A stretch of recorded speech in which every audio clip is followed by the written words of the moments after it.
ప్రభునందు ప్రియమైన వారలారా, వాక్య ధ్యానానికి వెళదాం. మనం పరిశుద్ధ బైబిల్ గ్రంథము నుంచి అపోస్తలుడైన పౌలు గారు కొలస్సీలకు రాసిన పత్రిక రెండవ అధ్యాయము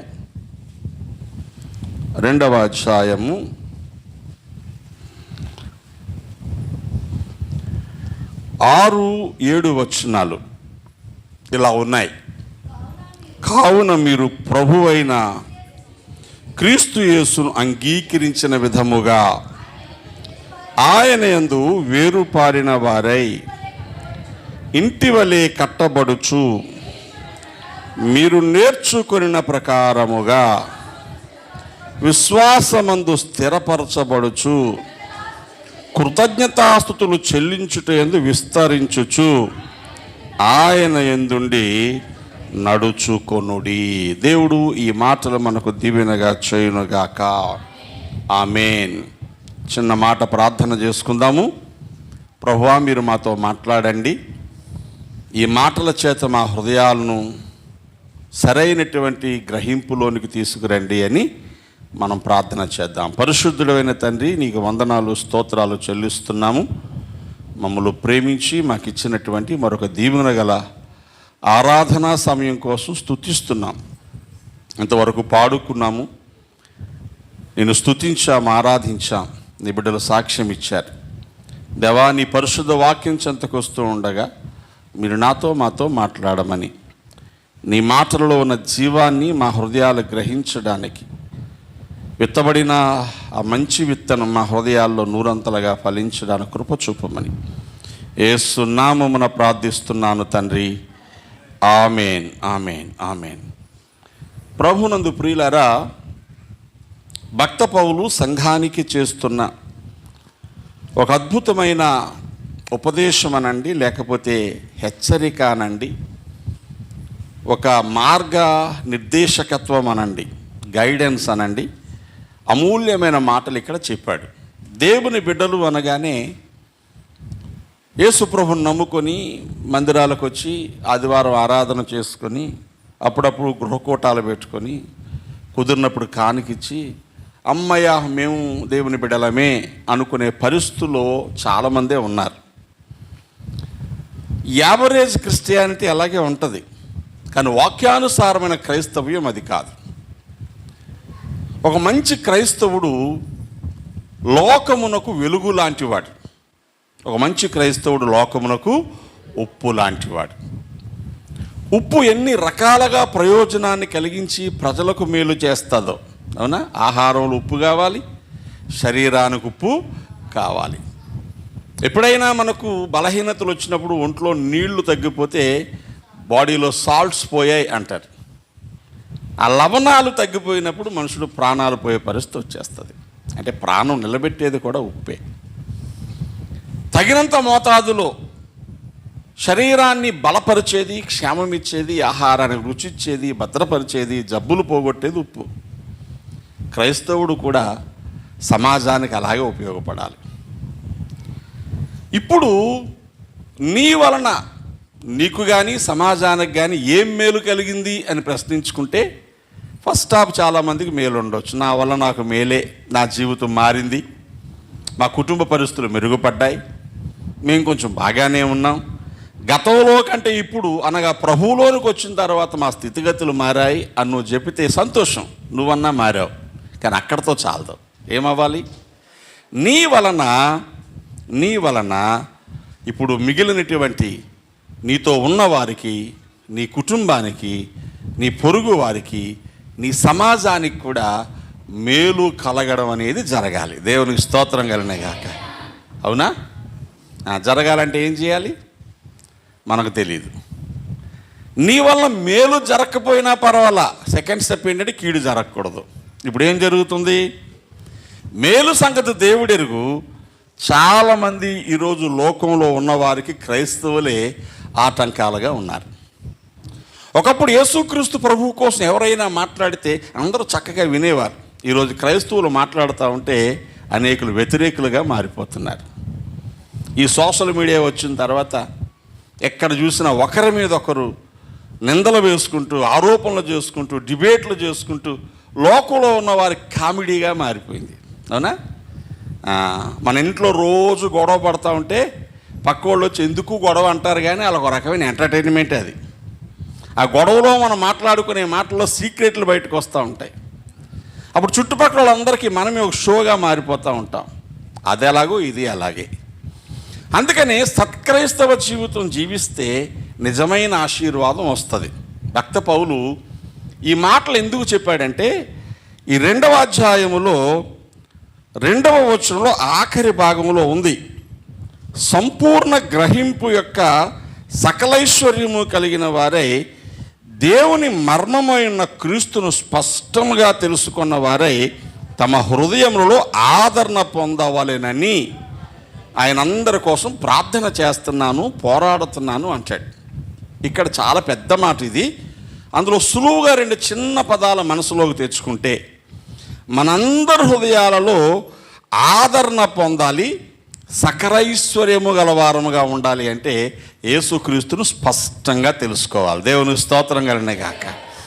యేసుక్రీస్తును స్పష్టంగా తెలుసుకోవడం అంటే ఎంత పొడవు ఉంటాడు, ఎంత ఎత్తుండేక ఎంత బరువు ఉంటాడు, ఏ రంగులో ఉంటాడు, ఏ బట్టలు వేసుకున్నాడు, ఇది కాదండి స్పష్టంగా తెలుసుకోవటం. అసలు ప్రభు నన్ను గురించి ఏమనుకుంటున్నాడు, దేవుని స్తోత్రం కలిగిన గాక. అవునా? చాలాసార్లు అంటాం, ఇంతకాలం ఉన్నా నువ్వు నన్ను అర్థం చేసుకోలేదు అని ఎవరితో అన్నావంటే అర్థం ఏంటి? అర్థం చేసుకోపోవడానికి మనం అలా తెలీదా?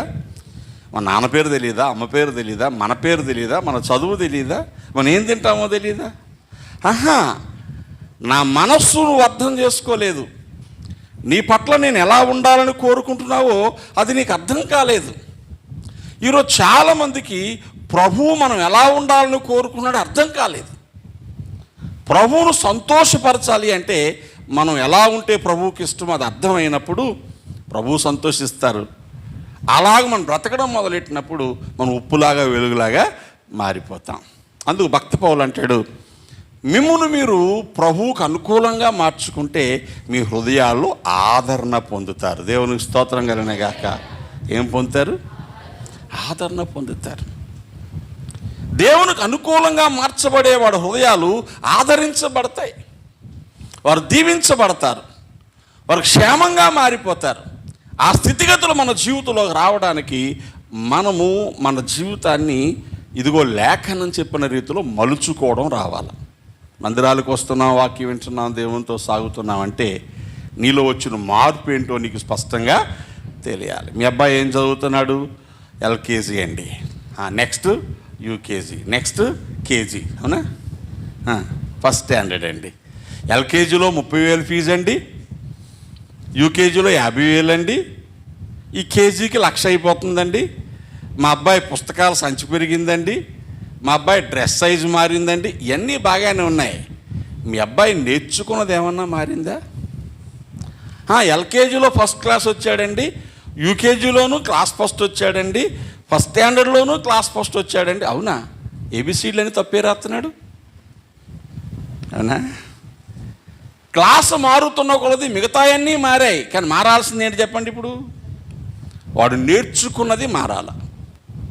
నేర్చుకున్నది మారకుండా అప్పుడు ఎలాగున్నాడు ఇప్పుడు అలాగే ఉన్నాడు అనుకోండి, అప్పుడు వాడు మార్చబడిందంతా మన ఫైనాన్షియల్ పొజిషనే తప్ప వాడి జ్ఞానం కాదు. ఇప్పుడు ప్రభువుతో ఉన్న వారిలో కూడా అర్థమవుతోందా? ఏ మందిరానికి వెళ్తున్నాం, ఎంత పెద్ద పాస్టర్ గారి దగ్గరికి వెళ్తున్నాం, ఎంత పెద్ద సంఘానికి వెళ్తున్నాం, మీ సంఘంలో నేను ఎంత బాగా విలువిస్తున్నారు, అవన్నీ కాదు. అసలు నువ్వు మందిరానికి వెళుతున్న ఈ కాలంలో, ఈ సంవత్సరాలలో నీలోనికి వచ్చిన మార్పు ఏంటి, అది నీకేమన్నా తెలుస్తుందా? దేవునికి స్తోత్రం కలిగిన గాక. అంటే ఇంతకుముందు వీధుల్లో కొట్టుకునే వాళ్ళం అండి, ఇప్పుడు ఇంట్లో కొట్టుకుంటున్నాం. వీధిలో కొట్టుకుంటే అందరూ తెలిసిపోయేది. ఇప్పుడు ఏం చేస్తున్నాం? తలిపేసుకొని ఇంట్లో ఎవరో తెలియకుండా కొట్టుకుంటున్నామండి. ఏం మారింది? ప్లేస్ మారింది కానీ పని మారలేదు. ఉపయోగం ఏంటి? నేను ఉదాహరణకు చెప్తున్నాను. నేను బ్రతుకు మార్పు కావాలి. ఏమండి, ఇంతకుముందు చర్చికి వెళ్ళకముందు తాగి కొట్టు దగ్గరే పడిపోయాడు మావాడు. చర్చికి వెళ్ళడం మొదలెట్టాక సరే ఇంటికి వచ్చే తాగి పడిపోతున్నాడండి. తాగడం మాత్రం మానలేదు కదా, ఉపయోగం ఏంటి? అర్థమవుతోందా? అంటే దురలవాట్లు దూరం అవ్వాలి. అదే సమయంలో ప్రభు వంటి సుగుణాలు జీవితంలోనికి రావాలి. దేవుని స్తోత్రం కలిగిన కాక కొన్ని కత్తిరించబడాలి, కొన్ని అంటు కట్టబడాలి. యేసుప్రభు వారు చెప్పారు యోహాను సువార్త 15వ అధ్యాయంలో, నేను నిజమైన ద్రాక్షవల్లిని, నా తండ్రి వ్యవసాయకుడు, మీరేమో తీగెలు. నేను ద్రాక్షవల్లిని, నా తండ్రి వ్యవసాయకుడు, అవునా? మీరెవరు? తీగెలు. నాలో ఫలింపని ప్రతి తీగను ఆయన తీసి పారవేయును, ఫలించు ప్రతి తీగ మరి ఎక్కువగా ఫలించవలనని దానిలోని పనికిరాని తీగలను తీసివేస్తాడు. 5వ వచనంలో అన్నాడు కదా, ద్రాక్షవల్లిని నేను, తీగలు మీరు. దేవునికి స్తోత్రం. నేనేమో ద్రాక్షవల్లిని, మీరేమో తీగలు. ఇప్పుడు మీరు బాగా ఫలించాలని తండ్రి ఇష్టం. ఆయన మనకు అర్థమయ్యాడా, లేక మనం ఆయనకి ఇష్టంగా ఉన్నామని నేను మొదలుపెట్టాను చూసారా?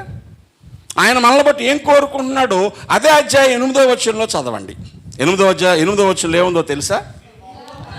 మీరు బహుగా ఫలించుట వలన నా తండ్రి మహిమపరచబడతాడు, అందువలన మీరు నాకేమవుతారు అంటే అర్థం ఏంటి? ఇప్పుడు శిష్యులు కారని కాదు, మీరు బహుగా ఫలిస్తే చూసే వాళ్ళందరూ ఏం చెప్తారో తెలుసా?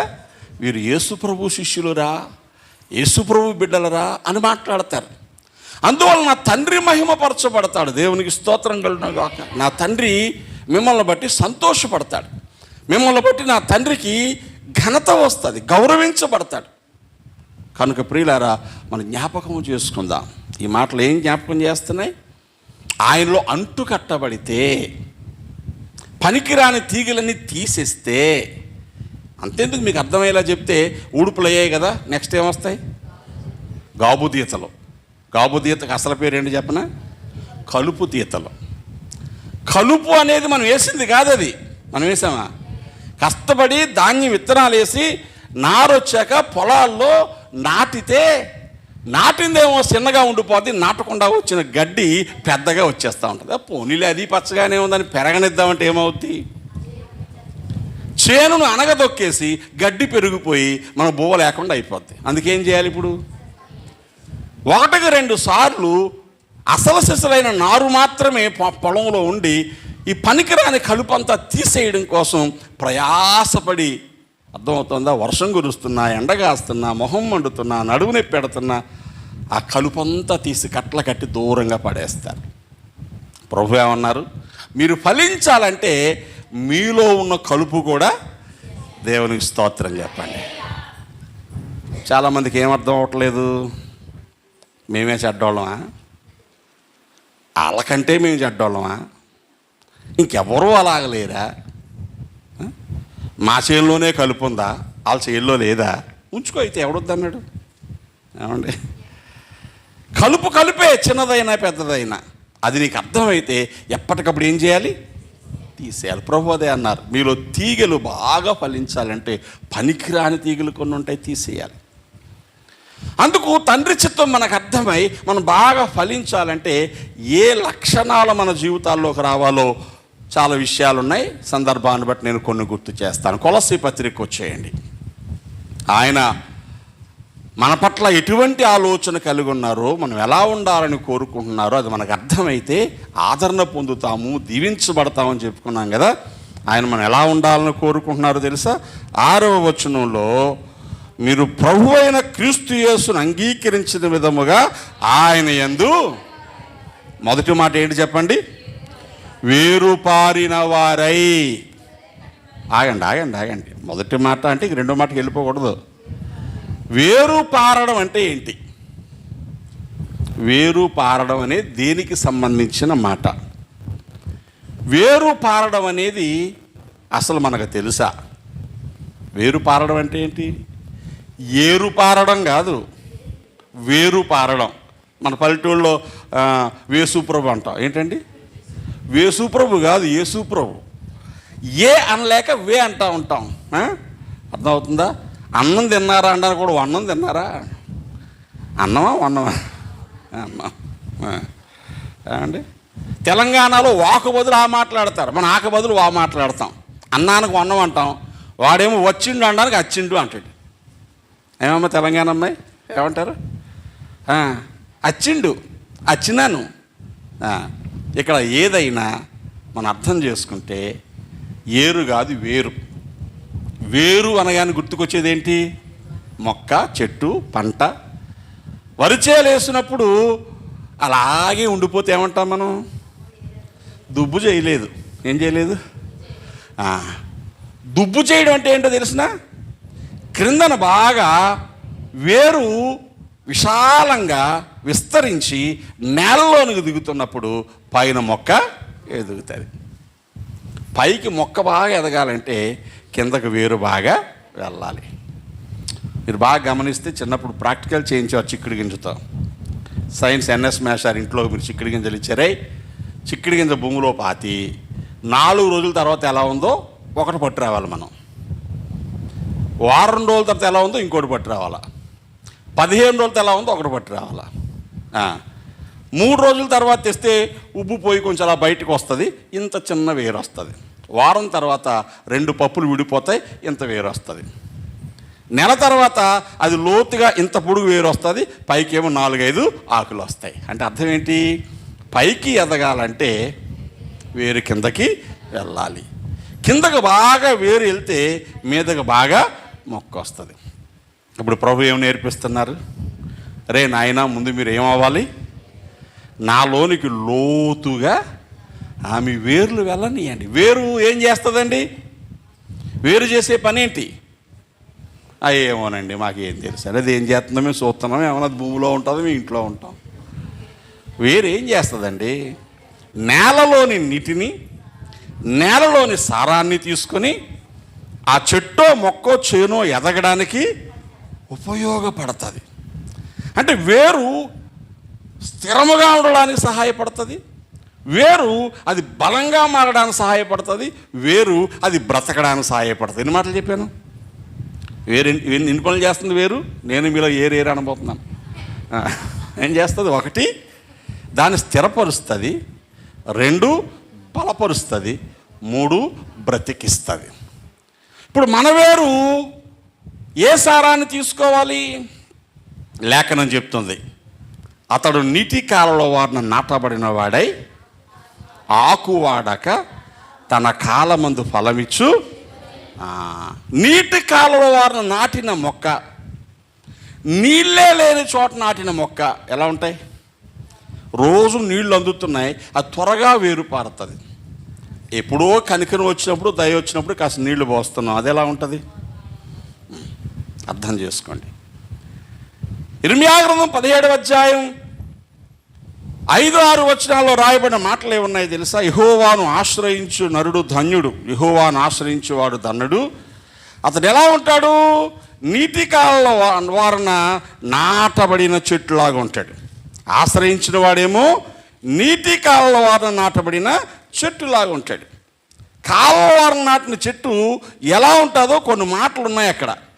17వ అధ్యాయంలో 7వ వచనం చూడండి. యెహోవాను నమ్ముకుని వాడు ధన్యుడు, యెహోవానికి ఆశ్రయముగా ఉండును, జలముల యొద్ద నాటబడిన చెట్టు వలె ఉండును, కాలంలో వారిన దాని వేళ్ళు తన్నును, వెట్ట కలిగినను దానికి భయపడదు, దాని ఆకు పచ్చగా ఉండును, వర్షము లేని సంవత్సరంలో చింత నొందదు, కాపు మానదు. అది వేరు పారడం అనే మాటకు అర్థం.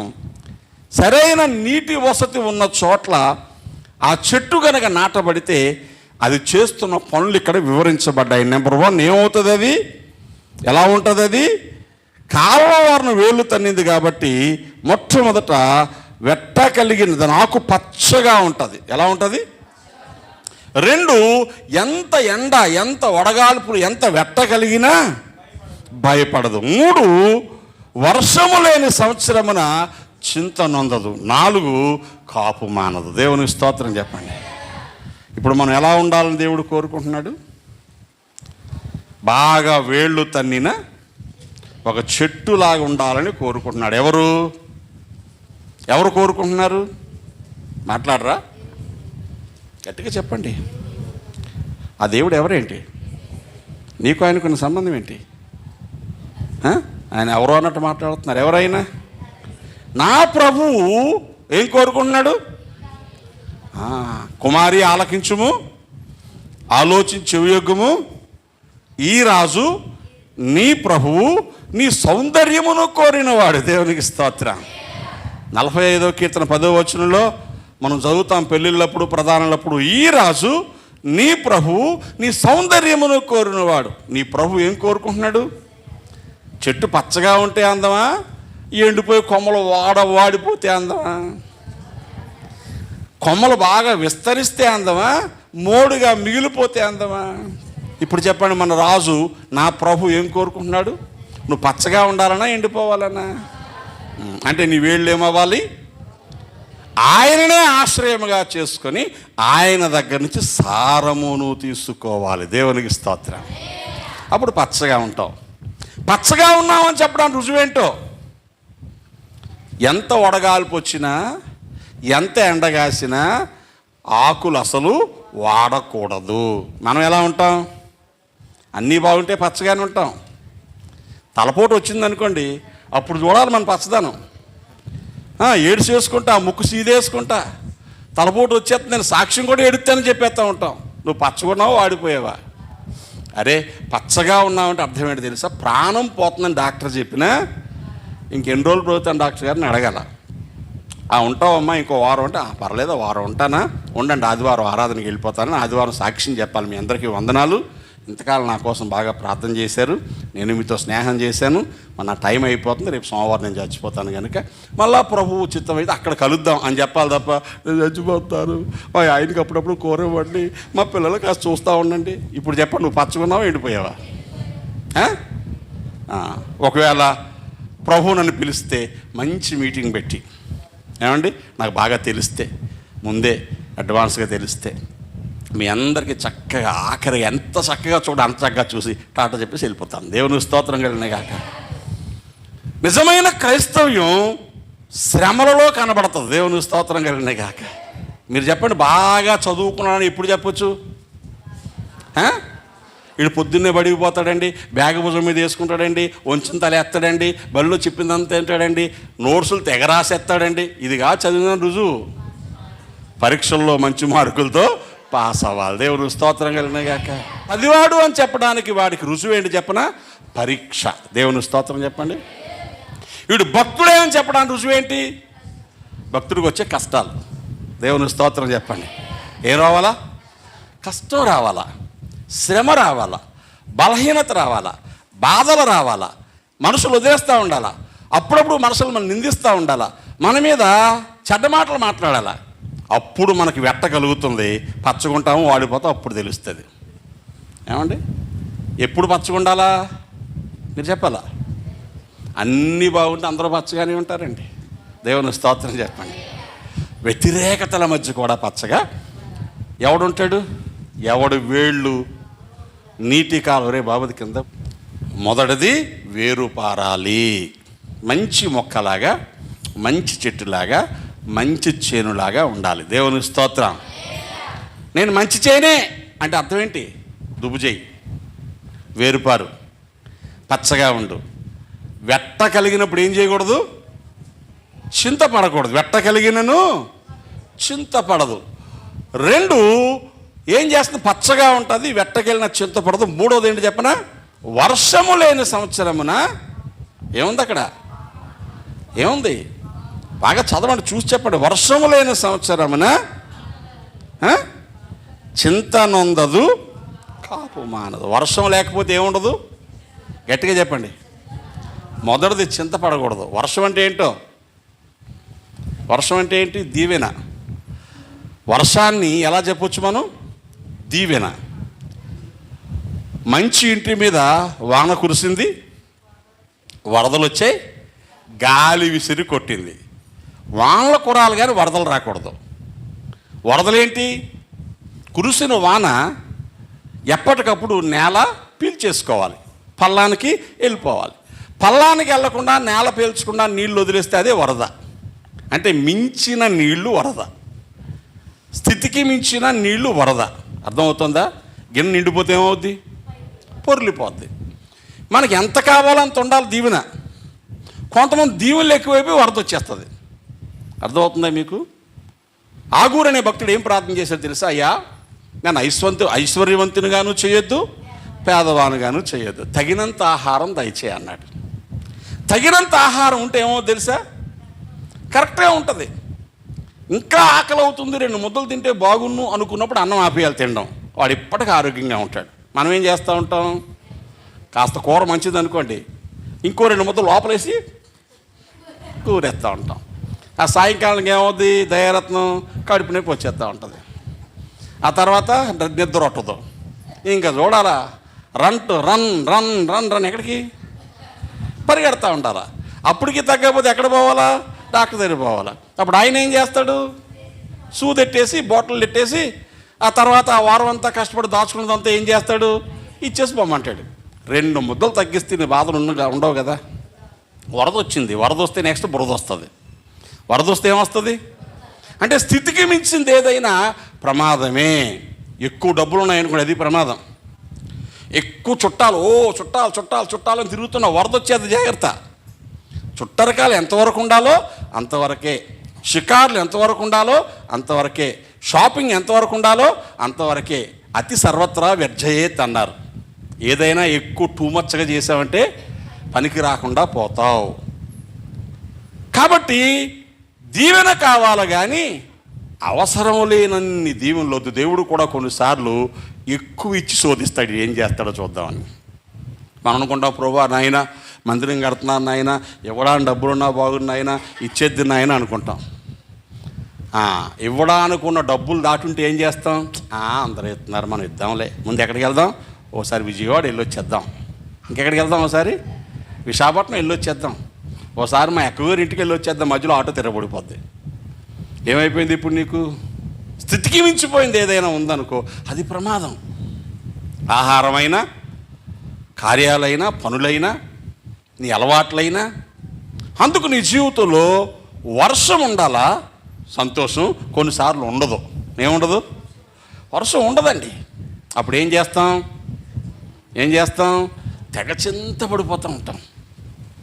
ఎంత చింత అంటే దేవుడి కన్నా మా మీద కనికరం లేదు. ఏమండి, మేమేం అన్యాయం చేసాము. సామాన్యంగా పల్లెటూళ్ళలో మాట్లాడే మాటలు, పామరులో మాట్లాడే మాటలు, దేవుని కన్నా మా మీద కనికరం లేదు. అసలు దేవుడు కనికర సంపన్నుడని వాక్యం చెప్తుంది. ఆయన లక్షణమే కనికరం. అలాంటి వాడిని పట్టుకొని ఏం టైటిల్ పెడుతున్నావు నువ్వు, దేవుడు కనికరం లేదంట, కొత్త పేరు పెట్టావు.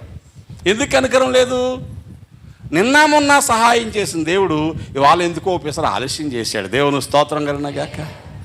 ఏమండి, రోజు టైంకి టీ ఇచ్చేస్తుంది అనుకోండి పాస్టర్ అమ్మ గారు, వాళ్ళు ఎందుకు ఒక నిమిషం లేట్ అయితే అరిసేయకూడదు. నేను అరే టైంకి నేను అడగకుండా టీ పెట్టి ఏమే ఈరోజు ఎందుకు పెట్టలేదు.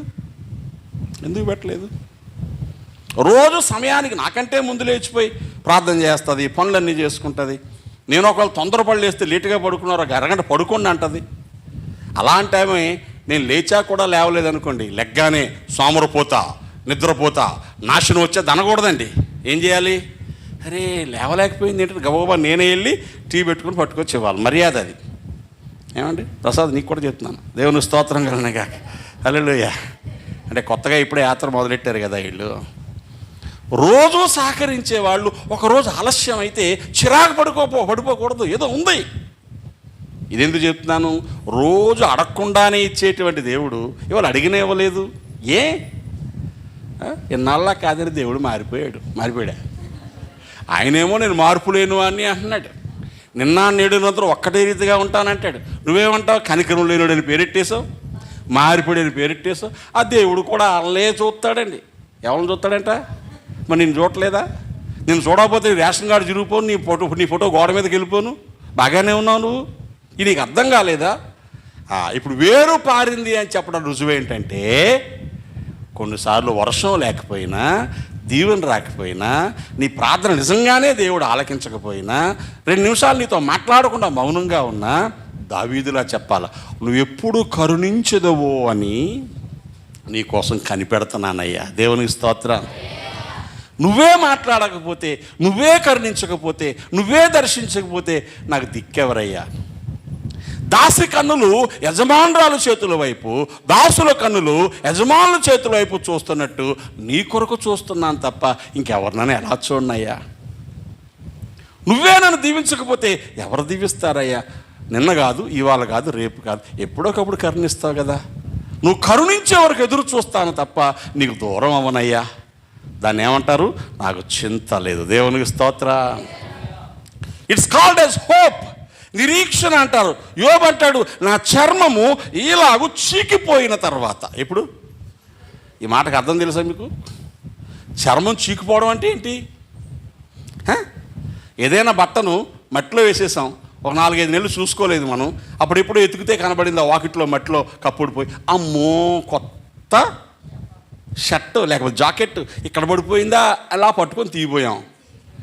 చిరుగుపోవడం కాదు, ఎక్కడ పట్టుకుంటే అక్కడ ముక్కే చేతిలోకి వస్తుంది, మొత్తం రాదు. ఎందుకంటే ఆ మట్టిలో నానిపోయి కుళ్ళిపోయి దాని పటుత్వం అంతా పోయి. యోబు రాని ఇలా పట్టుకుంటే ఇక్కడ చర్మం వచ్చేస్తుంది. చీకుపోవడం అని పట్టుకోవడానికి కుదరదు. ఇప్పుడు బాగా కాలిపోయిన మనిషిని ఎక్కడ పడుకోబెడతారు? అరిటాకుల మీద పడుకోబెట్టి చాలా సుకుమారంగా, ఎందుకంటే పట్టుకుంటే పొరలు వచ్చేస్తాయి. అలా చీకుపోయిన తర్వాత, పనికి రాకుండా పోయిన తర్వాత అంటాడు, నా కన్నులతో నేను దేవుణ్ణి చూస్తాను. దేవుని స్తోత్రం.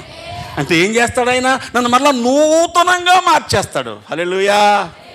చితుకుపోయాము, నేలను పట్టేశాము, దిక్కుమాలిపోయాము, అయినా పర్వాలా, నా దేవుడు ఏం చేయగలడు? మరణించి 4 రోజులు సమాధుల్లో ఉన్న లాజరు బయటికి రాని పిలిచిన దేవుడు నన్ను బాగు చేయలేడా? దేవునికి స్తోత్రం చెప్పండి. ఇది వేరుపారిన చెట్టు లక్షణం. చింత నొందదు. చింత నొందం మొదటిది పచ్చగా ఉంటుంది, 2 భయపడదు, 3 చింత నొందదు, 4 కాపు మానపోవడం. అర్థం ఏంటి? నీళ్ళు లేవు కాబట్టి కాయను అందా. అప్పుడేమో ఎలా కాసిందో ఇప్పుడు అలాగే కాస్తుంది. నీళ్ళు ఉన్నప్పుడు కొంచెం పెద్ద కాయలు కాసింది, నీళ్ళు లేకపోతే చిన్న కాయలు కాసింది. కానీ కాపు మాత్రం ఏ అమ్మ ఎంత బొండా ఉండేది ఎంత అయిపోయిందంటే ఏమంటాం? చెట్టు మీదకి వెళ్ళిపోయిందండి అయ్యగారు, మొదలు సన్నబడిపోయిందండి, నీళ్ళు అందలేదండి. నీళ్ళు అందలేదు కానీ కాపు ఏం చేయలేదు. మనం ఏం చేస్తాం? ఆ ఇచ్చి కానుక కూడా ఎగ్గొట్టేస్తూ ఉంటాం, కాపు మానేస్తూ ఉంటాం. అర్థమవుతుందా? కాపు అంటే అర్థం ఏంటి తెలుసా? నీవు చెయ్యాల్సిన మంచి పనులు, ప్రార్థన మానేసావు, గుడి మానేసావు, ఇచ్చే కానుక ఎగ్గొట్టేసావు, దేవుని కార్యక్రమంలో సహకారం మానేసి, ఏమంటే మేమే ఎండిపోయి ఉన్నాం. ఎలా ఉన్నాం? ఎదిగావు అని చెప్పడానికి, దేవుని చిత్తము అని చెప్పడం రుజువేంటి చెప్పనా? వర్షము లేని సంవత్సరమున ఏం చేస్తుంది? అది ఏం చేస్తుంది? చింత నొందదు. మాంతదా? మాందా? గట్టిగా చెప్పాలా? కాపు మానలేదండి, కాపు మానలేదండి. దేవుని స్తోత్రం కలిగినగాక. ఒక కుమార్తె ఈ మధ్యలో నాకు కానుక పంపించింది.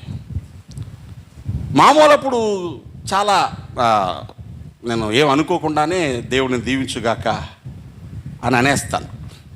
ఇప్పుడు ఎలా పంపించగలిగావురా అని మనసులో చాలా నలిగిపోయాను. ఎందుకంటే తన బ్రతకడానికి కూడా కష్టపడుతుంది. బ్రతకడానికి కష్టపడుతున్న సమయంలో నేను దేవునికి ఇవ్వడం మానకూడదు అనే గ్రహింపు వచ్చింది. చూసారా? మీరు చెప్పండి. దేవుని స్తోత్రం కలిగిన గాక. 40 బస్తాలు పడినప్పుడు విత్తనాల కోసం బస్తా తీసేసావు, మంచిదే.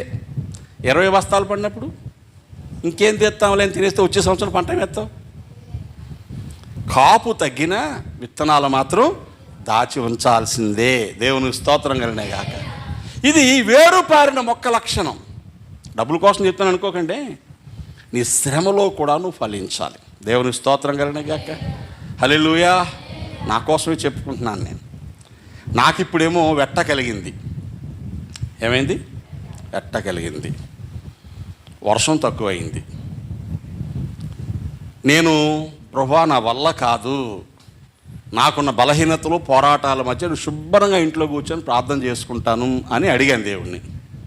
నా డైరీ చూడండి, రేపటి నుంచి 29వ తారీఖు వరకు ఒక్క పూట ఖాళీ లేదు. దేవుని స్తోత్రం కలిగినగా. మామూలప్పుడు రోజుకో ప్రోగ్రామ్ అటెండ్ అయ్యి వాక్యం చెప్తే రోజు 3 సార్లు చెప్పాల్సి వస్తుంది. ఇప్పుడు ఏం చేయాలి? వెట్ట కలిగినను ఏం చేయదు, అది భయపడదు. వర్షం లేని సంవత్సరమున చింత నొందదు. ఇంక విస్తారమైన కాపు కాయాలి. దేవునికి స్తోత్రం కలిగిన గాక. పని చేయాలి, దేవుని కోసం సాక్ష్యంగా బ్రతకాలి, ఇంకా బాగా వెలగాలి, ఇంకా మంచి సువాసన రావాలి. దేవుని స్తోత్రం కలిగిన గాక. పౌడర్ డబ్బా నిండా పౌడర్ ఉన్నప్పుడు వేసుకున్న మంచి వాసన వచ్చింది. అడుక్కు వచ్చేసింది పౌడరు, వాసన పోద్దా? మీరు చెప్పండి. పోదండి. ఎందుకంటే లాస్ట్ బిట్ ఆఫ్ పౌడర్ వరకు కూడా దాని వాసన అలాగే ఉంటుంది. ఎందుకంటే మూతను పెట్టకపోతే ఫుల్గా ఉన్నప్పుడు కూడా పోతుంది, వేరే సంగతి. సెంటు బాటిల్లో సెంటు ఫుల్గా ఉన్నప్పుడు ఎంత మంచి వాసన వచ్చిందో ఆఖరికి కూడా అంతే మంచి వాసన వస్తుంది. సమ్టైమ్స్ ఆ సెంటు మొత్తం అయిపోయి బాటిల్ కూడా వాసన పోదు. కొంతమంది ఏం చేస్తారు అయిపోయిన బాటిల్ ఎక్కడ పెడతారు దివ్య? బీరువాలో పెట్టేస్తాం. ఎందుకని? ఆ వాసన ఆ బట్టలా పట్టేస్తుందని.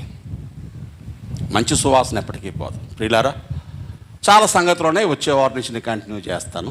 ప్రభు నీ పట్ల ఏం ఆశపడుతున్నారు చెప్పనా?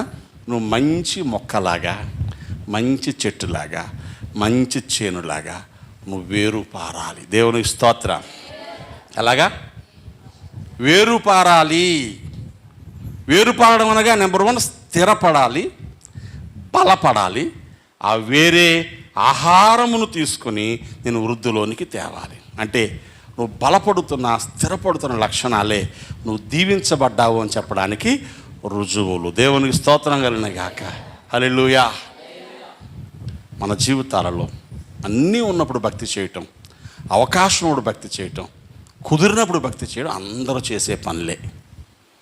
వ్యతిరేకతల మధ్య, బలహీనతల మధ్య, అవాంతరాల మధ్య, మనుషుల యొక్క ఒత్తిడి కలిగించే పరిస్థితుల మధ్య, కన్నీళ్లు కలిగే పరిస్థితుల మధ్య, నిద్రలేని రాత్రుల మధ్య నువ్వు దేవునితో నీ సహవాసాన్ని కలిగి ఉండాలి. దేవునికి స్తోత్రం కలిగిన గాక. అప్పుడు ఏమవుతుందో చెప్పనా? నువ్వు దేవునికి చాలా ఇష్టమైపోతావు.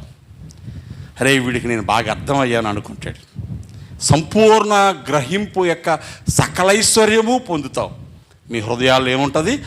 ఆదరణ ఉంటుంది. ఇది భక్త పౌలు సంఘానికి నేర్పిస్తున్నాడు. ప్రియమైన సంఘమా, యేసును మీరు అంగీకరించిన విధముగానే ఆయనలో వేరు పారండి.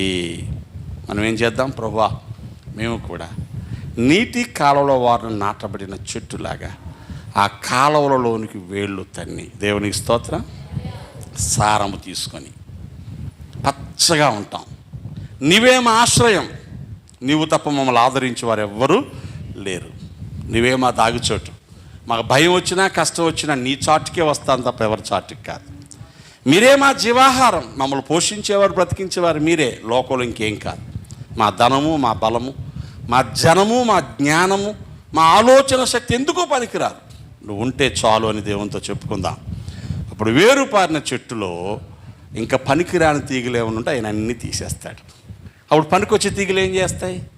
ఎప్పుడైతే పనికిరాని తీగలు తీసేశాడో ఆ పనికొచ్చే తీగలకు సారం బాగా అంది, అది 100 ఫలాలు ఫలిస్తుంది. ఆశపడదాం. దేవా, వేరు పారడం మాకు నేర్పించు, నీలో లోతుగా నీ మీద ఆనుకోవడం మాకు నేర్పించు, బలముగా బ్రతకడం నేర్పించు అని ప్రార్థన చేసుకుందాం. ఎక్కడ వరకడే మోకరించి మీ హృదయాలు తెరచి దేవునితో మాట్లాడండి. భక్త పౌలు సంఘానికి నేర్పిస్తున్న మాటలు ఇవి.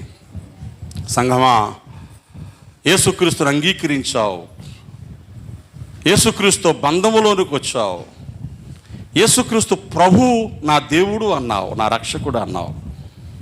ఆయనలో సారమును తీసుకునేలాగా నీ వేళ్ళు పారాయా, నీ వేళ్ళు విస్తరించాయా, నీ వేళ్ళు బలముగా ఎదుగుతున్నాయా, లోతుగా వెళ్తున్నాయా, సారాన్ని తీసుకుంటున్నాయా, పచ్చగా ఉన్నావా, వెట్ట కలిగినా భయపడకుండా నిబ్బరము కలిగి ఉన్నావా?